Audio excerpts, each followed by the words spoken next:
This is Tom Colley for ThroughTheRopes Boxing. It's an absolute pleasure to be joined again all the way from the United States with Jacob Stitch Duran. Stitch, how's things? I'm doing good, Tom. Good to see you're still doing good. Just climbing that ladder.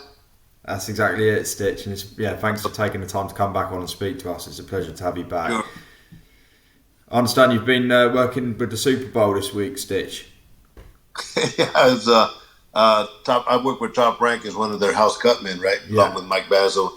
Out of the 9 fights last night, I worked 5 of them.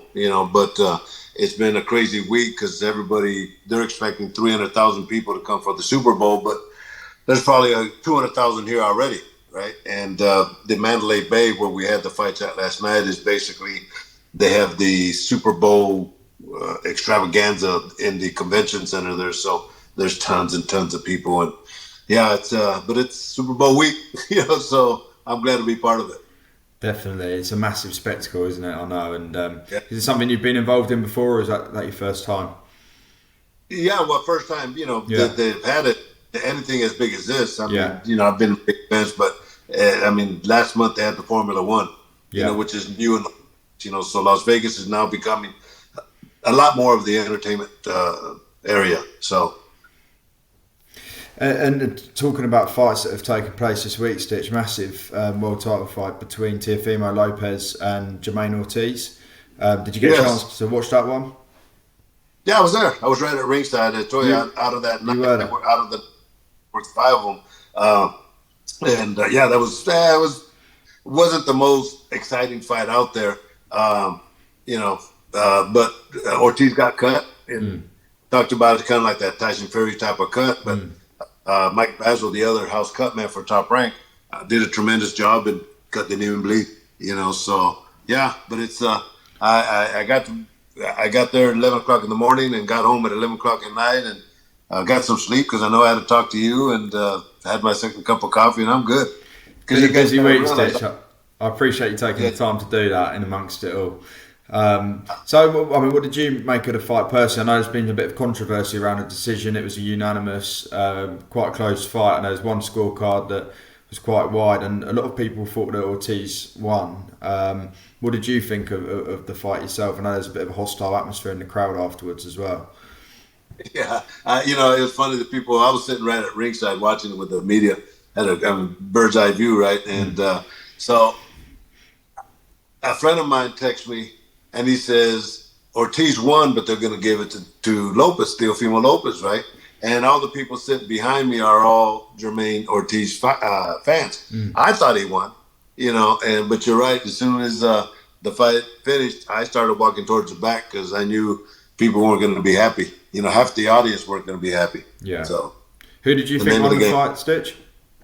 I thought Ortiz won. Yeah. I thought, it wasn't the most exciting fight in the world, but when you break it down in points and, controlling the fight, I thought Ortiz did that. Not by much, but he did it. One of those fights that's quite hard to score as well, I expect. And then, just now, Tom, a lot of us should say tradition. A lot of times if it's a close fight like that, they're going to give it to the champ. Yeah. It's just the game and when it comes to scoring. Yeah. They say, you got to go to the champion's backyard. You got to put on a serious performance or a knockout, usually to come away with the belt. And obviously off the back of that, Tio's gone on. He's called out Terence Crawford. Is that a fight you'd be interested in seeing? How would you see that one going? Oh yeah, definitely. I'd love to see that. It's nice to have names like that go against each other. Yeah. But yeah, I might be a little bit more than he could chew. Terence Crawford is kind of like one of a kind type of guy. Yeah, he certainly is. And one of the reasons I particularly want to speak to you, Stitch, I know in the recent times, last time we were on, we spoke about the Fury Usyk fight that everyone was, highly anticipating, and then Fury's unfortunately got this cut in Spaaring.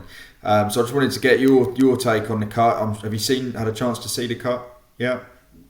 Of course, and I studied the cut big time, and it's funny you bring this up because Mike Basil, the other house cut man for Top Rank, we worked together. He worked with Jamaine Ortiz, and Ortiz ended up with that type of cut, right, which is right underneath the eyebrow. And Mike Basil did a great job in controlling the bleeding. But I had mentioned this before in other interviews that type of cut, they should have stopped the fight or postpone the fight, no doubt about it, because you're dealing with so many circumstances. But Tom, let's say they took the fight anyway, right? And the chances of that opening, which a couple weeks later, is high. But the chances of that making a difference in the fight is low because that's the type of cut that's real thin. And if it's going to bleed, the blood is going to come to the side of the eye, so it wouldn't get in the eyes. But that's a very easy cut to control.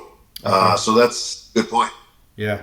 Yeah, it's interesting to get your take on it. So I guess one of the biggest things that people will be thinking is with the cut, I think they're talking about rescheduling, or it's been rescheduled for May now, the fight. Do you think that allows enough time for that cut to heal, or is there still a high chance that could reopen in the fight with Usyk? Yeah, that's it. Plenty of time. And like I say, you look at the probabilities of it, getting cut again. Well, he's gotten cut, and Usyk is going to go after that eye, right? Yeah. So that's the type of thing. And I always tell people he's going to need a qualified cut man. Yeah. Is that a job for you, Stitch? You think he's going to give you the call? I don't know. I don't know if they want to save money on flying me over there. But I'd love to. He's such a good kid, man.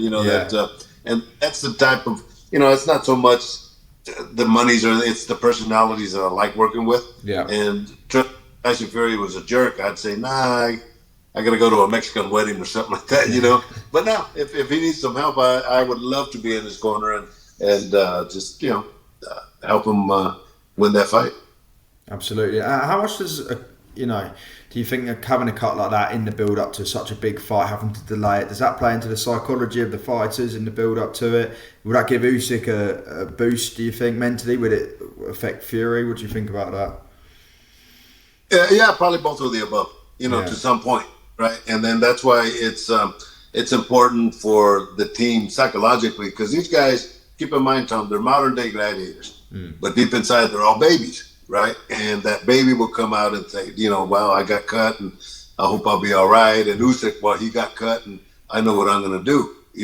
But it's important. Well, like first time I worked with Tyson Fury, I told him I'm not going to wait till you start swallowing or you start getting red from taking shots. I'm going to keep ice on you every round. And at the end of the fight in the dressing room, as I'm saying goodbye, he gives me a kiss and thanks me and says, thanks for keeping ice on me.